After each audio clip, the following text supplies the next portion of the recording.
ఆరాధన కొరకై లూకాసు సువార్త 2వ అధ్యాయం. లూకాసు సువార్త 2వ అధ్యాయము.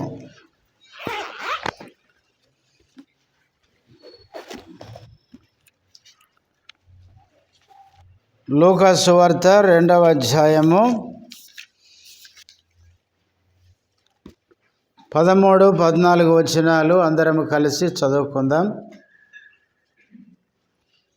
2వ అధ్యాయము 13, 14 వచనాలు కలిసి అందరం చదువుకుందాం. వెంటనే పరలోక సైన్య సమూహము ఆ దూతతో కూడా నుండి సర్వోన్నతమైన స్థలములలో దేవునికి మహిమయు ఆయనకిష్టులైన మనుషులకు భూమి మీద సమాధానము కలుగునుగాక అని దేవుని స్తోత్రము చేయుచుండెను. ప్రార్థన చేసుకుందాం.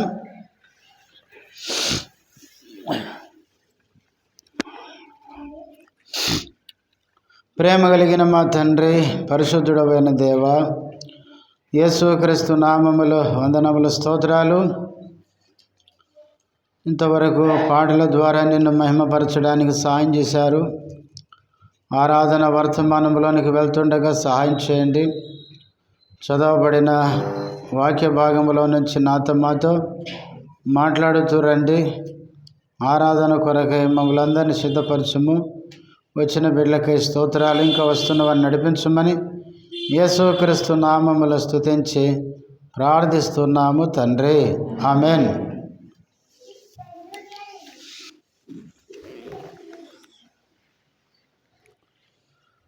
మనం ఆరాధన కొరకై లూకాసు వార్త 2వ అధ్యాయంలో నుంచి మనము ప్రతి వారము డిసెంబర్ మాసంలో ఆరాధన కొరకై కొన్ని మాటలు మనం జ్ఞాపకం చేసుకొని ఆ మాటలు మన హృదయంలో ఉంచుకొని మన ప్రభువును ఆరాధిస్తూ వస్తున్నాం. ఈరోజు 13, 14 వచనాల్లో నుంచి కొన్ని తలంపులు మనం జ్ఞాపకం చేసుకొని ఆ మాటలు మన హృదయంలో ఉంచుకొని మన ప్రభువును స్తుతించి ఆరాధిద్దాం. మనము పోయిన వారం చెప్పుకున్నట్లు యేసు పుట్టినప్పుడు పరలోకము నుంచి దేవదూత గొర్రెల కాపుల దగ్గరికి వచ్చి వారికి ఈ సువర్తమానాన్ని తెలియజేసింది. ఆ వచ్చిన దూత, నేడు రక్షకుడు మీ కొరకు పుట్టి ఉన్నాడు అని క్రీస్తు పుట్టుకను గురించి ఆ దూత ప్రకటించిన తర్వాత 13వ వచనంలో వెంటనే పరలోక సైన్య సమూహము ఆ దూతతో కూడా ఉండి దేవునికి ఏం చెల్లించారంట? స్తోత్రం, అంటే దేవుని స్తుతించారు. ఇంకొక మాటలో చెప్పుకోవాలంటే యేసుక్రీస్తు పుట్టిన వార్త ఆ దూత వచ్చి గొర్రెల కాపులకు చెప్పిన వెంటనే పరలోకపు దూతలు సమూహం దిగివచ్చి ఆ దూతతో కలిసి ఇక్కడ 14వ వచనంలో ఉన్న ఈ మాటలు వారు పాడారన్నమాట. ఇదొక పాట. ఏమని పాడారు? సర్వోన్నతమైన స్థలములలో దేవునికి మహిమయు ఆయనకిష్టులైన మనుషులకి భూమి మీద సమాధానము కలుగునుగాక అని ఈ సమూహం ఏం చేసిందంటే దేవునికి పాట పాడి దేవుణ్ణి వారు స్తుతించారు. అందుకే కదా డిసెంబర్ మాసంలో క్రైస్తవులు క్యారల్స్కి తిరుగుతారు. ఎందుకు తెలుసు? ఇందుకే క్రీస్తు పుట్టినప్పుడు దేవదూతలు ఏం పాడినారు? పాటలు పాడారు. కాబట్టి ఇప్పుడు ఇళ్ళమ్మడి తిరిగి ఏం పాడతారు? పాటలు పాడతారు. పాటల వరకు అయితే బాగానే ఉంటుంది. ఆటలు ఆడతారు, కోలాటాలు, డ్యాన్సులు, ఇంకా గొర్రెల లెక్క చిందులు వేయడము, ఇలాంటి పనికి మాలిన పనులు క్రైస్తవులు చేస్తున్నారు. ప్రియులారా, క్రీస్తు మన కొరకు ఈ లోకంలో పుట్టాడు, సంతోషమే. సంతోషంతో ఏం చేయాలి? దేవుని స్తుతించాలి. సరే, ఒక ఇంటికి వెళ్ళాము, ఒక పాట పాడి దేవుని స్తుతించాము, తర్వాత వాక్యం చెప్పుకొని ప్రార్థన చేసుకొని వస్తే మంచిదే. కానీ ఈ రోజుల్లో ఏం చేస్తున్నారంటే ఆ స్టెప్పులు ఈ స్టెప్పులు అన్ని స్టెప్పులు కలిసి ఆడేస్తారు చూడండి, ఆడేస్తారు. బయట వేసే స్టెప్పులని క్రైస్తవులకు వచ్చేసినాయి. మన ఒక పాస్టర్ స్టెప్ వేస్తే ఏమైనాడు, బాల్లో పడి చచ్చిపోయినాడు. గుండె ఆగిపోయింది. మీరు చూసిరో లేదో. ఎందుకు అంత అలిపి వచ్చేంతవరకు ఎగరాల్సిన అవసరం ఏముంది? ఆయన ఎగిరి ఎగిరి ఎగిరి ఏమైపోయినాడంటే దమ్ము వస్తలేదు. ఇంకా ఏలబన్నాడు, బాలపడ్డాడు. ఎందుకంత? నేను ఎవడు ఎగరమన్నాడంత? మళ్ళా పైపెచ్చు ఆ పాస్టర్ గారి కొరకు ప్రార్థన చేయడం. ఏమని చేయాలి? పోయింది కదా, ఇంకెందుకు ప్రార్థన? పోయిన వాళ్ళ కోసం ప్రార్థనలు ఎందుకు? పరలోకం పోయింటాడు పాస్టర్ అయితే, వేషధారి అయితే నరకానికి పోయింటాడు. సరిపోయింది, ఇంకంతే. అందుకే ఈనాడు క్రైస్తవుల్లో ఏం జరుగుతుందంటే క్రిస్టమస్ పేరట చేయకూడని పనికిమాలిన పనులు చేసి దేవునికి మహిమకు బదులుగా దేవునికి ఏం తెస్తున్నారు? అవమానాన్ని తెస్తున్నారు. ప్రియులారా, మనం ఏదైనా ఆధ్యాత్మికంగా మనం ఏదైనా చేసుకుంటే అది మనకు క్షేమంగానే, ఆధ్యాత్మికంగా కాకుండా లోకరీతిగా మనం చేసుకుంటూ పోతే అది మనకు నష్టమే, మన ద్వారా ఇతరులకే నష్టమే. కాబట్టి యేసుక్రీస్తు జన్మించినప్పుడు దేవదూతల సమూహం వచ్చి ఆ వర్తమానం తెచ్చిన దూతతో కలిసి వారు ఒక టీముగా ఒక సమూహంగా చేరి దేవునికి స్తుతిస్తూ ఒక పాట పాడినారు. ఆ పాటలో 2 మాటలు మనకు కనపడతాయి. చూడండి, చదవండి. ఆ మాట 14వ వచనం. సర్వోన్నతమైన స్థలములలో దేవునికి మహిమయు, ఆయనకిష్టులైన మనుషులకు భూమి మీద సమాధానము కలుగునుగాక. మొదటిది, సర్వోన్నతమైన స్థలములలో దేవునికి మహిమ. అంటే దేవుడు ఎక్కడుంటాడు? సర్వోన్నతమైన స్థలములో ఉంటాడు. యెషయా గ్రంథం 57వ అధ్యాయం 15వ వచనములో ఉంది. మహాగణుడు, మహోన్నతుడు, పరిశుద్ధుడు, నిత్య నివాసియునైన వాడు ఎలాగూ సెలవిచ్చుచున్నాడు. ఎక్కడుంటాడంటే దేవుడు మహోన్నతమైన పరిశుద్ధ స్థలములలో నివసించేవాడు. కాబట్టి దేవుడు ఉన్నతమైన స్థలములో నివసించేవాడు. అందుకనే సర్వోన్నతమైన స్థలములో ఉండే దేవునికి యేసు పుట్టుక ఏం తీసుకొని వచ్చింది? మహిమని తీసుకొని వచ్చింది. ప్రియులారా, యేసుక్రీస్తు పుట్టుక అనేది దేవునికి మహిమని తీసుకొని వచ్చింది. యేసుక్రీస్తు పుట్టినప్పుడు దేవదూతలు ఆరాధించారు, గొర్రెల కాపరులు ఆరాధించారు, సిమియోను ఆరాధించాడు, తర్వాత అనేకులు ఆరాధన చేస్తూ వచ్చినారు. దేవుణ్ణి స్తుతించడం ద్వారా దేవునికి ఏమొస్తుంది? మహిమ. 50వ కీర్తన 23వ వచనములో ఉంది. స్తుతియాగం అర్పించువాడు నన్ను మహిమపరుచుచున్నాడు.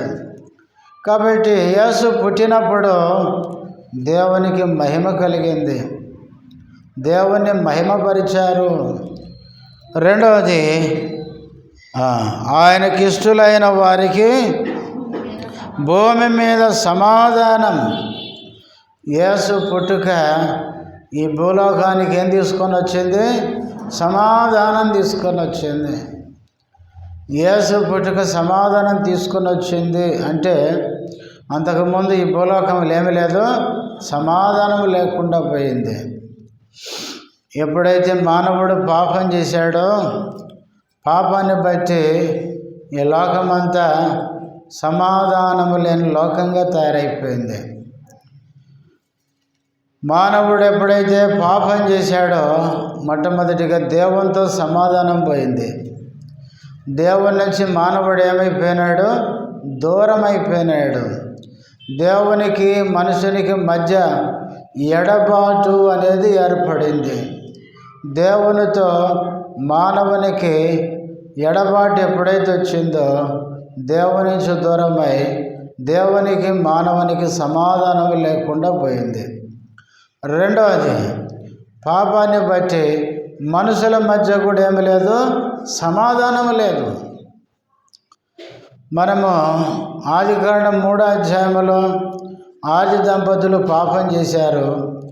4వ అధ్యాయంలోనే ఆ ఇంటిలో ఏమొచ్చిందండి, కోపాలు, ద్వేషాలు, హత్య చేసుకోవడం చూస్తాం. అంటే ఆదాము కుటుంబంలో ఏమి లేకుండా పోయింది, సమాధానం లేకుండా పోయింది.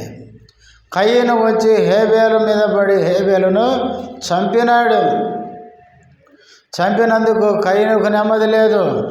కుమారుడు చనిపోయినందుకు ఆదాములకి నెమ్మది లేకుండా పోయింది. పాపం అనేది మానవుల మధ్య కూడా నెమ్మది లేకుండా, సమాధానం లేకుండా చేసింది. ఇక 3వది, ఈ సృష్టిలో జీవరాశుల మధ్య కూడా ఏమీ లేదు, సమాధానం లేదు. మానవుడు పాపం చేయకముందు ఒక జీవరాశి ఇంకొక జీవరాశిని చంపేది కాదు. ప్రియులారా, జీవరాశుల మధ్య కూడా సమాధానం ఉండేది. ఇప్పుడు ఏమైపోయింది చెప్పండి? జీవరాశి, క్రూరమైన జీవరాశిని చూస్తే ఇది పారిపోతుంటుంది. ఎందుకు? నన్ను పట్టుకొని చంపేస్తుంది అని.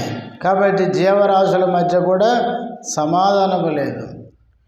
మానవునికి దేవునికి సమాధానం పోయింది, మనుషుల మధ్య సమాధానం పోయింది, చివరికి జీవరాశుల మధ్య సమాధానం పోయి ఈ లోకమంతా కూడా అసమాధానముతో నిండిపోయింది. లోకములో ఎక్కడ చూసినా నెమ్మది లేని పరిస్థితి, ఎక్కడ చూసినా సమాధానం లేదు. ప్రియులారా, సమాధానం లేని ఈ లోకాన్ని దేవుడు ప్రేమించి భూమి మీద సమాధానం ఇవ్వడానికే ఎవరు వచ్చారండి? యేసుక్రీస్తు వచ్చాడు. యేసుక్రీస్తుకు ఉండే పేర్లలో ఒక పేరేంటి? సమాధాన కర్త. యెషయా గ్రంథం 9:6లో మనం చదువుతాం, మనకు శిశువు పుట్టెను, మనకు కుమారుడు అనుగ్రహించబడెను. ఆయనకేం పేర్లంట? ఆశ్చర్యకరుడు, ఆలోచనకర్త, బలవంతుడైన దేవుడు, నిత్యుడగు తండ్రి, సమాధానకర్త అని ఆయనకి పేరు పెట్టబడును. యేసుక్రీస్తు ఎవరంటే సమాధానకర్త. యేసుక్రీస్తు సమాధానాన్ని మనకివ్వడానికి వచ్చినాడు. ఆయనకిస్తులైన వారికి భూమి మీద సమాధానము కలుగునుగాక. యేసుక్రీస్తు జన్మం అనేది ఈ భూమి మీద సమాధానాన్ని తీసుకురావడానికి ఆయన వచ్చినాడు. ప్రియులారా, సమాధానాన్ని ఇవ్వడానికి వచ్చిన ఆ క్రీస్తు ఈ లోకంలో జన్మించి 33.5 సంవత్సరాలు జీవించి కల్వరి శిలువలో ఆయన మరణించినాడు, రక్తం కార్చినాడు, చనిపోయి సమాధి చేయబడి తిరిగి లేచినాడు.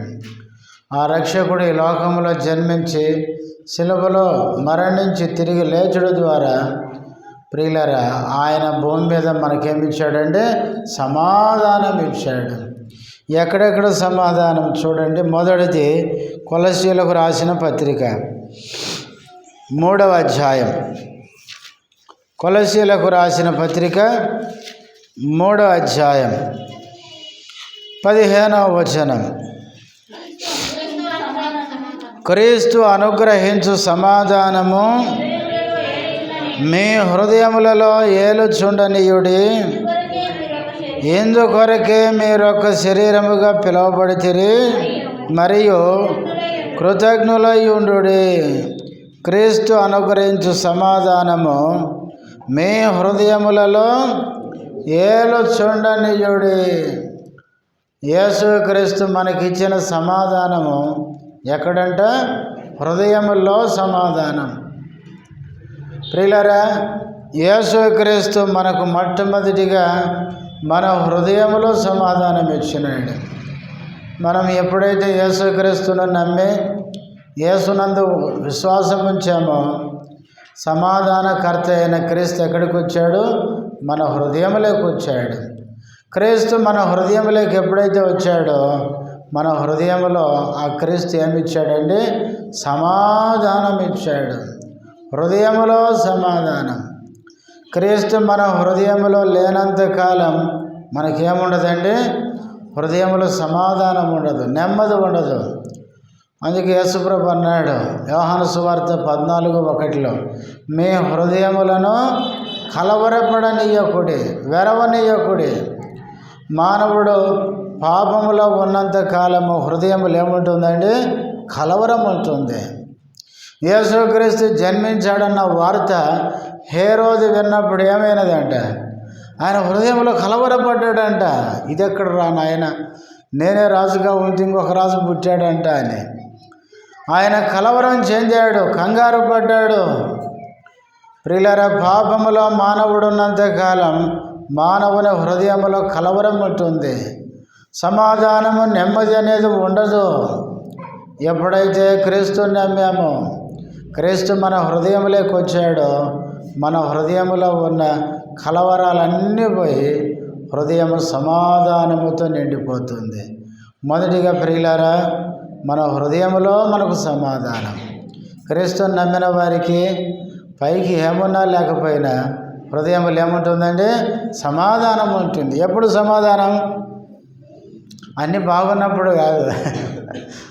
అన్నీ బాగున్నప్పుడు సమాధానంగా నెమ్మదిగా ఉండడం కాదు. క్రీస్తు మనకిచ్చే సమాధానం అది ఎల్లప్పుడూ ఉండేది. పరిస్థితులు అన్ని తారుమారైన మన హృదయంలో ఏముంటుందండి? సమాధానం ఉంటుంది. కొంతమంది చూడండి, అన్నీ బాగుంటే ముఖంలో కలకల కలకల కనపడుతుంది, కొంచెం తేడా కనపడితే ముఖంలో కనపడిపోద్ది. పరిస్థితులు ఎట్లున్నా కూడా క్రీస్తు మన హృదయంలో ఉన్నాడు కనుక మనకెప్పుడూ సమాధానమే.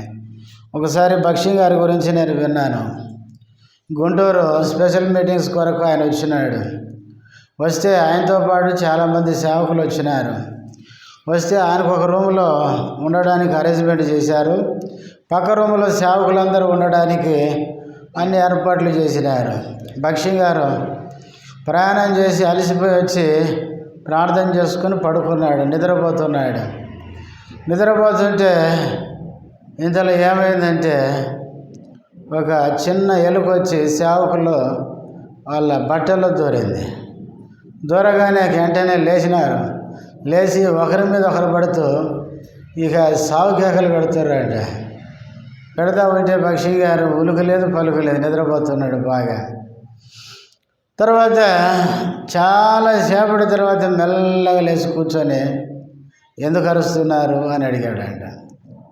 అంటే వీళ్ళు కొంచెం భయంగా, బ్రదర్ ఇట్లా ఎలకొచ్చింది, అందుకని అందరు కంగారు పడి లేచి అరుస్తూ ఉంటే దాన్ని ఎలగొచ్చాము వెళ్ళిపోయిందంటే నేను అనుకున్నా చిన్న ఎలకి కూడా అంతే అల్లరి చేయాలా అని మళ్ళీ సైలెంట్గా పడుకున్నాడంట. కాబట్టి ఎలక అని చెప్పేసి వీళ్ళు కేకలు పెడుతుంటే ఆయనేమో ఉలుకు లేకుండా పలుకు లేకుండా నిద్రపోతున్నాడు. ఎందుకంటే ఆయన ప్రశాంతంగా అందుకే బక్షి గారికి ఉన్న అది గిఫ్ట్ ఏమో దేవుడు ఇచ్చింది. బక్షి గారు పడుకుంటే మాత్రం లేయడు, అంత బాగా నిద్రపోతాడంట. ఆయన పరిచర్లో తిరిగి అలసిపోతాడు, పడుకుంటే మాత్రం గురకలు పెట్టి నిద్రపోతాడంట. ఆయన గంట పడుకున్నా కూడా మంచి నిద్ర. అందుకే ఎవరో ఒక ఆయన అడిగిండంట, బ్రదర్ ఎంత భారం నీ మీద ఉంది, పరిచర్య భారం, నీకు ఎట్లా నిద్ర వస్తుంది అని అడిగాడంట. అప్పుడు ఆయన అన్నాడంట, నీ భారము అది సంగతి అన్నాడంట. నేను పడుకునే ముందు ప్రార్థన చేసుకొని నా భారం తీసి ఎవరి మీద మోపుతా?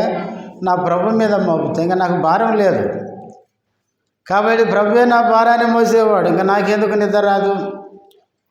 కాబట్టి నాకు ఎన్నో పరిచర్య బాధ్యతలు ఉన్నప్పటికీ నన్ను పండుకునేటప్పుడు ప్రార్థించి నా ప్రభు మీద ఆ భారం మోపి పడుకుంటాను కనుక చక్కగా నిద్రపోతాను, నాకెందుకు టెన్షను, పని అయింది, నేను పనివాడిని అంతే అని చెప్పేవాడు. కాబట్టి యేసుక్రీస్తు మొదటిగా మన హృదయాల్లో సమాధానం.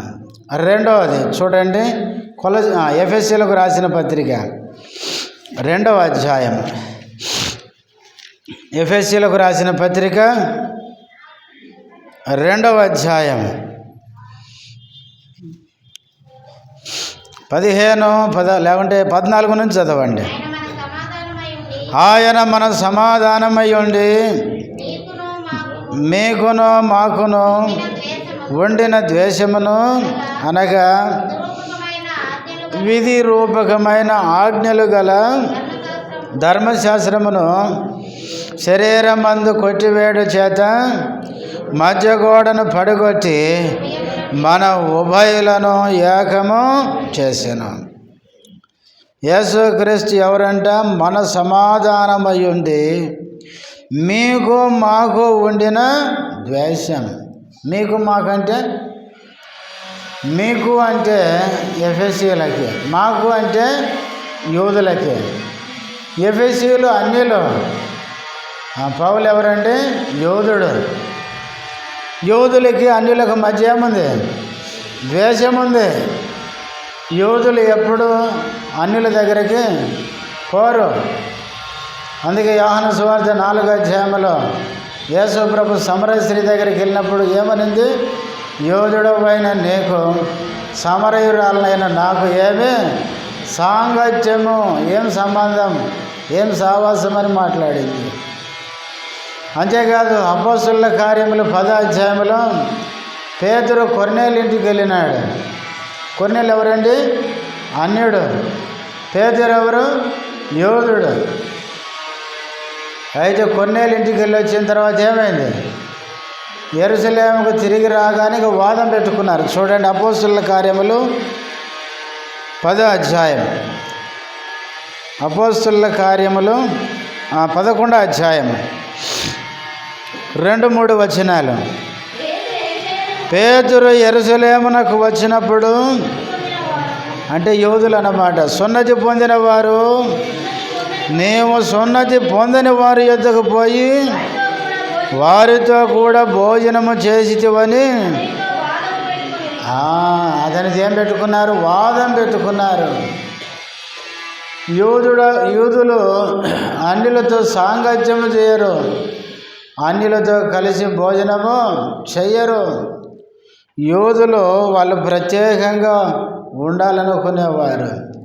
వాళ్ళు అతిశయిస్తారు. ఏమని? నేను యూదుడను, మా పితరుడు అబ్రహాము 8వ దినాన మాకేముంది? సున్నతి చేయించుకున్నాము, మేము దేవాది దేవుని ప్రజలము అన్న గర్వం వాళ్ళకి. అందుకని యూదులు అన్యులతో సాంగత్యము చెయ్యరు. అందుకే పౌలు అన్యులైన ఎఫెసీయులకు పత్రిక రాస్తూ మీకు మాకు ఏముంది? ద్వేషం ఉంది. యూదులకి అన్యులకు మధ్య ద్వేషం ఉంది. ఏంటి ఆ ద్వేషం? ధర్మశాస్త్రం. మాకు ధర్మశాస్త్రం ఉంది, మీకేమీ లేదు అనే ద్వేషం. అందుకనే ఈ ద్వేషాన్ని సిలువలో ఏం చేశాడు? ఆయన కొట్టివేశాడు. కొట్టివేసి ఏం చేశాడు? 14 చివరిలో మన ఉభయులను ఏం చేశాడు? ఏకము చేశాను. ప్రియులారా, యూదులకి అన్యులకు మధ్యన ఉన్న ద్వేషాన్ని కొట్టివేసి వారిని ఒకటి చేసినాడు. ఈ లోకంలో మనుషుల మధ్య ఏం తీసుకొని వచ్చాడు? యేసు ప్రభు సమాధానం తీసుకొని వచ్చినాడు. ప్రియులారా, లోకంలో మనుషుల మధ్య ద్వేషాలు, ఈర్ష్యలు, కలహాలు. అయితే క్రీస్తు మనల్ని రక్షించి మన మధ్య ఉండే ఈర్ష్యలు, కలహాలను తీసివేసి మన మధ్య సమాధానము దయచేసినాడు. హెబ్రీయులకు రాసిన పత్రిక 12వ అధ్యాయం, హెబ్రీయులకు రాసిన పత్రిక 12వ అధ్యాయం 14వ వచనం.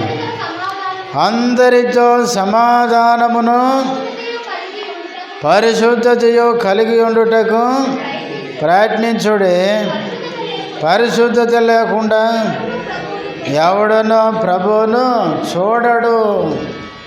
అందరితో ఏముండాలి? సమాధానం ఉండాలి. అందరితో సమాధానము పరిశుద్ధతయు కలిగి ఉండుటకు ప్రయత్నించుడి. ఓసారి ఒక ఆమె అనింది, అక్క అందరితో సమాధానంగా ఉండాలి కదంటే ప్రయత్నం చేశాను బ్రదర్, కుదరలేదండి.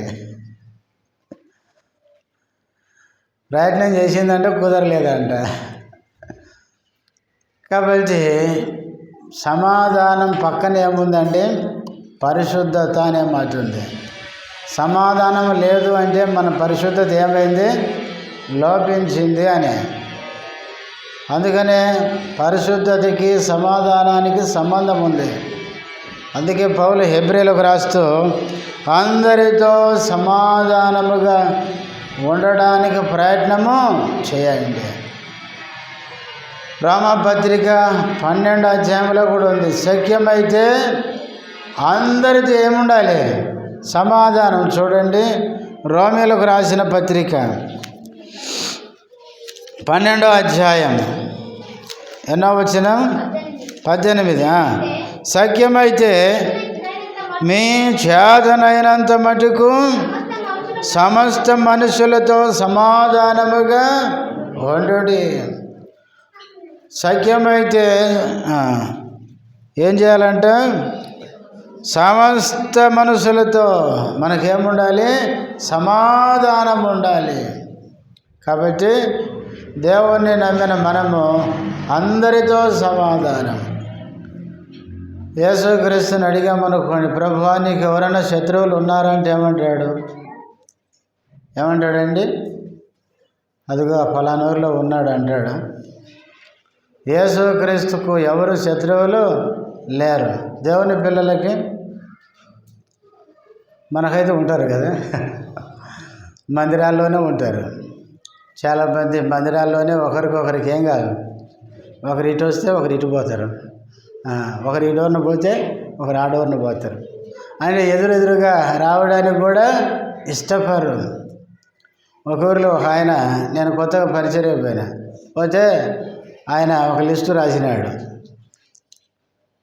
ఆ లిస్టులో 2 గుంపుల పేర్లు రాసినాడు. రాసి ఇదిగో వీళ్ళ కోసం ప్రార్థన చేయి, వీళ్ళ కోసము చేయొద్దని రాసినాడు. అప్పుడు నేను అడిగాను, వీళ్ళ కోసం ఎందుకు చేయొద్దంటే వాళ్ళు మంచోళ్ళు కాదు అన్నాడు. అప్పుడు నేను అన్నాను, మనము అన్నా, మనం ఎవరమండి, మంచోళ్ళమా? తర్వాత నేను అన్నాను, యేసుప్రభు వచ్చింది మంచోళ్ళ కోసమా చెడ్డోళ్ళ కోసమా? యేసుప్రభు నేను మంచోళ్ళ కోసం రాలేదు అన్నాడు. కాబట్టి యేసుప్రభు చెడ్డోళ్ళ కోసం వచ్చినాడు, పాపులతోనే ఉన్నాడు, పాపులతో తిన్నాడు. కాబట్టి నేను కూడా ఇక్కడికి పరిచర్యకు వచ్చింది వాళ్ళ కోసం, మీకోసం కాదని చెప్పిన. కాబట్టి వాళ్ళ కోసం కూడా ప్రార్థన చేయాలి. కాబట్టి దేవుని పిల్లమైన మన మధ్య భేదాలు ఉండొద్దు, సమాధానం. ప్రియులారా, యేసుక్రీస్తు మనల్ని రక్షించి మొదటిగా మన హృదయంలో సమాధానం ఇచ్చినాడు. రెండవదిగా వ్యక్తులమైన మన మధ్యలో సమాధానం ఇచ్చినాడు. మూడవది చూడండి, కొలస్సీలకు రాసిన పత్రిక 1వ అధ్యాయం. కొలస్సీలకు రాసిన పత్రిక 1వ అధ్యాయం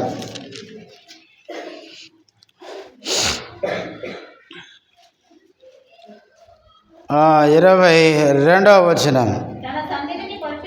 తన సన్నిధిని పరిశుద్ధులుగాను నిర్దోషులుగాను నిరపరాధులుగాను నిలవబెట్టుటకు ఆయన మాంసయుక్తమైన దేహమందు మరణం వలన ఇప్పుడు మిమ్మును సమాధానపరచెను. ఇప్పుడు మనలను ఆయనతో, దేవునితో ఏం చేశాడు? సమాధానం. 19:20 కూడా చదవండి. ఆయన యందు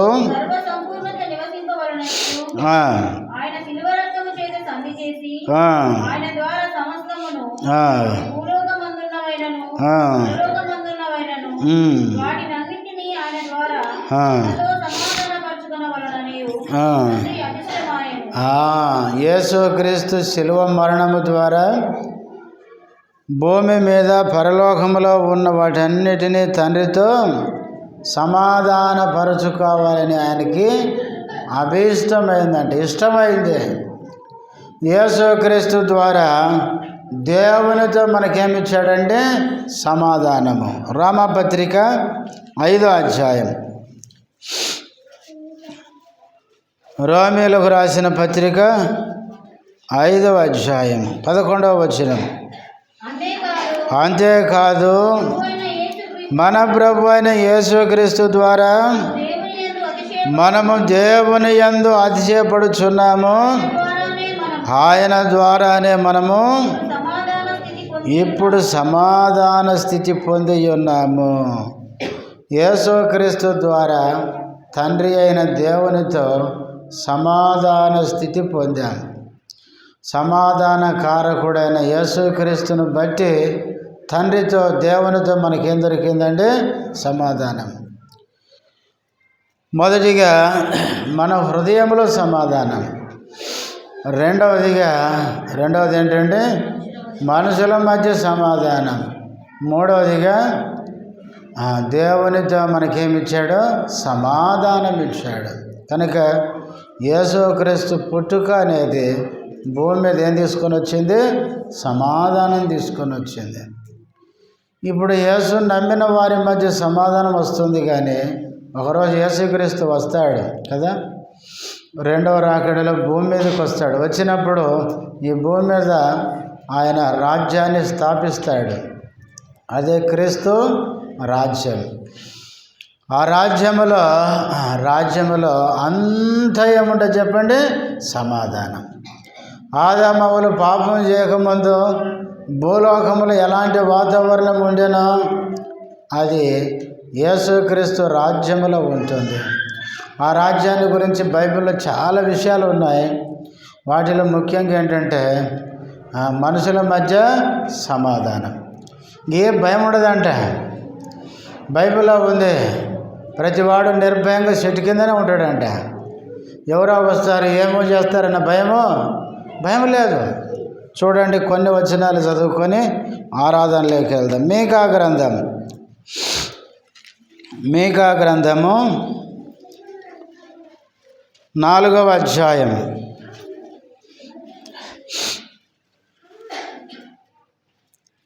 3వ వచనము నుంచి. ప్రభు రాజ్యములో యేసు ప్రభు ఎట్లుంటాడంటే మధ్యవర్తి అయి అనేక జనములకు న్యాయము తీర్చును. దూరమున నివసించు బలము గల అన్యజనులకు తీర్పు తీర్చును. ఇక్కడ నుంచి చూడండి, వాళ్ళు ఏం చేస్తారు? ఖడ్గాలను నాగటి నక్కులుగాను తమ ఈటెలను మచ్చుకత్తులుగాను సాగగొట్టుదురు. జనం మీదకి జనము ఖడ్గము ఎత్తకయుండును. యుద్ధము చేయ నేర్చుకున్నట జనులు ఇక మానివేతురు. ఎవరి భయం లేకుండా ప్రతివాడును తన ద్రాక్ష చెట్టు కిందను తను అంజూరపు చెట్టు క్రిందను కూర్చుండును. సైన్యములకు అధిపతి యెహోవా మాట ఇచ్చి ఉన్నాడు. ఇది క్రీస్తు రాజ్యములో జరగబోయేది. యుద్ధాలు చేయడం మనుషులు ఏమవుతారంట? మానివేస్తారు. క్రీస్తు రాజ్యములో యుద్ధాలు ఉండవు. ఆయుధాలని ఏం చేస్తారు? నక్కులుగా చేసి వ్యవసాయ పనిముట్లుగా మార్చుకుంటారంట. అంతేకాదు, ప్రతివాడు ఎవరి భయం లేకుండా తాను నిర్భయంగా జీవిస్తాడంట. క్రీస్తు రాజ్యంలో భయం లేదు, కలవరం లేదు, అంత సమాధానం, అంత నెమ్మది. అంతేకాదు, జంతువుల మధ్య కూడా సమాధానమే. యెషయా గ్రంథంలో ఉంది, సింహం వెళ్ళి ఏం చేస్తుందంట? గడ్డి మేస్తుందంట. సింహము, పులి, తోడేలు, ఆవు ఒక చోటనే నివాసం చేస్తాయంట. చిన్న పిల్లవాడు వెళ్ళి నాగుపాము దగ్గర పుట్ట దగ్గర ఆడుకుంటాడు అని ఉంది. అంటే నా పర్వతం అంటే క్రీస్తు రాజ్యం. బైబిల్లో ఉపమాన పరిభాషలో పర్వతం అంటే క్రీస్తు రాజ్యం. క్రీస్తు రాజ్యంలో ఏ హాని ఉండదు. క్రీస్తు రాజ్యం అంతా సమాధానమే. కాబట్టి క్రీస్తు నమ్మిన మనందరినీ ఒక దినాన్ని ఏం చేస్తాడండి? ఆ రాజ్యంలోనికి తీసుకొని వెళ్తాడు. ఎంతో సంతోషకరమైన రాజ్యం అది. కనుక యేసుక్రీస్తు ఈ లోకంలో జన్మించినప్పుడు దేవదూతల సమూహం పాడిన పాట, సర్వోన్నతమైన స్థలములలో దేవునికి మహిమ. క్రీస్తు జన్మము పరలోకములో ఉండే దేవునికి మహిమను తీసుకొని వచ్చింది. రెండవది, భూమి మీద ఆయనకి ఇష్టమైన వారికి సమాధానం. యేసుక్రీస్తు జన్మము ఈ లోకములో మనుషులందరికీ సమాధానాన్ని తీసుకొని వచ్చింది. ఒకటి మన హృదయంలో సమాధానం, రెండవది మనుషుల మధ్య సమాధానం, మూడవది దేవునితో సమాధానం. ఒకరోజు క్రీస్తు వచ్చినప్పుడు లోకమంతటా సమాధానం.